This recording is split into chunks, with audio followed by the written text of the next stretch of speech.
By the way, Ripley, believe it or not, lists this as the world's largest Valentine.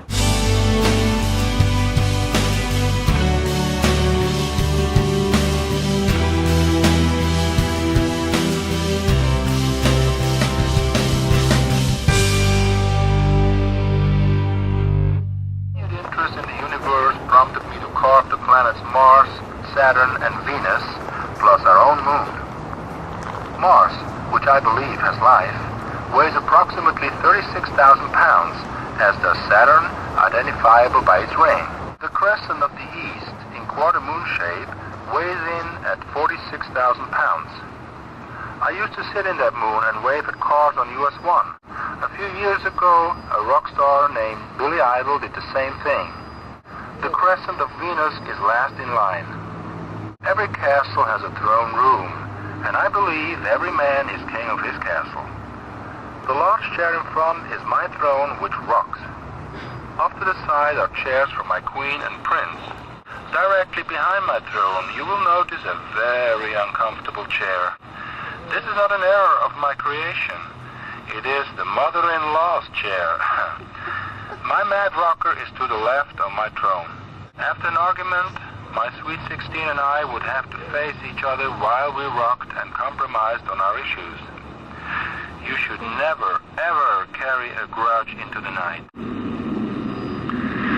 That 9-ton gate is my proudest accomplishment.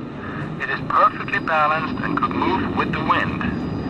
In 1986, my ball bearings gave out, and they were replaced with roller-tight bearings. With 1/16 inch of tolerance on any side of it, a steel shaft goes through the middle in a hole so perfectly drilled that engineers today say they would have to use one of your new lasers to duplicate it. When this gate is turned fast, it is impossible to stop, which is why today's owners want it hard to move. In my day, my friend John Nemec from across the street would grease it for me, and you could move it with one finger. Since in my day there was no running water, I carved a well. I had to add the rock wall and gate when I started to get a lot of children over here. Sunday picnics were very popular here and in Florida City. So much commotion, but the young have a way of making the old heart young at heart. The army troops who stayed here after the '92 hurricane discovered my secret storage shelf. Wading through the water, they found my underground chamber, which held just a few odds and ends that I had forgotten about. On the back wall is my private retreat. The bathtub, which is made to my size, was filled with water early and allowed to heat throughout the day. It is lined with cement to hold water. People say my back is strong because of my firm bed. Lay down, and you be the judge. If that is true, notice the baby beds and cradle. My children surely would have been a hardy lot. Towering above it all is my obelisk. At 40 feet, it is the tallest piece in the garden. This obelisk is 6 feet in the ground and weighs 57,000 pounds. If you read it, you may say it chronicles my life. I believe in good behavior, and if one forsakes it, one must be punished. My repentance corner, however, is not just for misbehaving children. There's a place for sweet 16 if she sasses me back, also a place for my mother-in-law if she gets too involved or active in the daily activities of my wife and myself. How do I punish? Heads are placed through the openings, and I wedge them in with a block of wood. I'd say an hour of my counseling in that position would straighten anybody out. So be on your best behavior when you visit Ed's place, or else. Isn't my Feast of Love table romantic? The largest Valentine in the world weighs in at over 5,000 pounds. The heart-shaped centerpiece holds an Exora plant, which forever blooms red flowers. I love flowers, but it was a daily chore to provide them. Now they are always here. Behind Repentance Corner is my barbecue. The fire in the clay pit was controlled by the pipe at the bottom.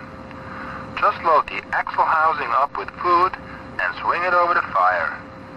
It can cook about 24 hot dogs at once if you have a mind to entertain kids like I did. My depiction of man's evolution from the sea is behind you against the wall. A young boy who was a frequent visitor used bubble gum to connect those yellow marbles into the eye sockets of my primitive man. With the intelligence of today's dolphins recognized, is there a new generation of man due upon the earth millions of years from now? The tower houses my living quarters upstairs and 2-room downstairs. The tower consists of 243 tons of coral. 16 stairs lead to my room. Perhaps Sweet 16 is on my mind too much. Let me say here that when I refer to Sweet 16, it is not the age I talk about. Rather, I mean a brand new girl, one not soiled. My bed and rocker are elevated for ease of cleaning. Above the stove is a wire box to hold bread, crackers, and fruit. Coral is a great insulator. My room stays cool in the summer and warm in the winter. Downstairs, take notice of my homemade tools. I was a familiar face at the local junkyards. My tools had to be heavy steel and able to take much abuse. I also had to invent my own tools for a particular situation. Do you see that 92-inch drill bit for my 9-ton gate? No? Keep thinking then. The wheelbarrow's tire is a brake drum. Rubber tires were useless on this coral base. My real love was experimenting with electromagnetic force. I built my own electric generator out of an automobile crankshaft. I cemented magnets in a circle, and when turned against a coil connected to a light bulb, you have light. Very simple. Well, folks, it's time for me to wrap this tour up. Let me close the gap from 1951 to now. In December 1951, I rode the bus to Jackson Memorial Hospital. 3 days later, I passed on to another life. But I can still look down and see my beloved rock garden, which passed on to my nephew Harry in Detroit. He didn't want it, so a man in Chicago bought it to operate it as a tourist attraction. He sold it in 1980 to his cousin, who owns it to this day.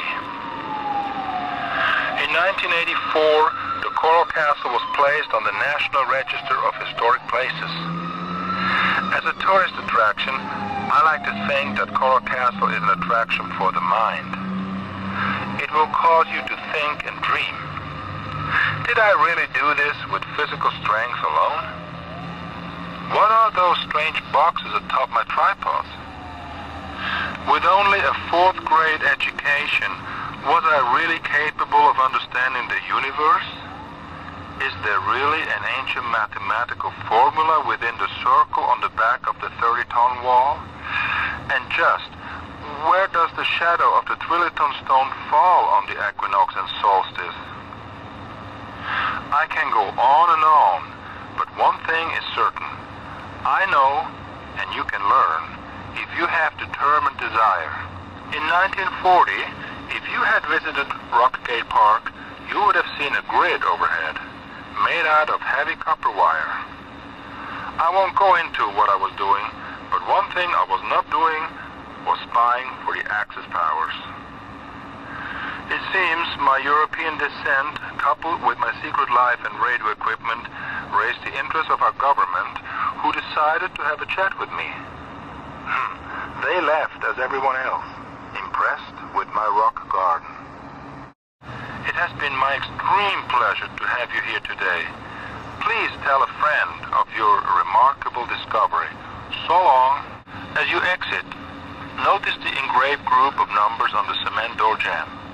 7129 and 6105195.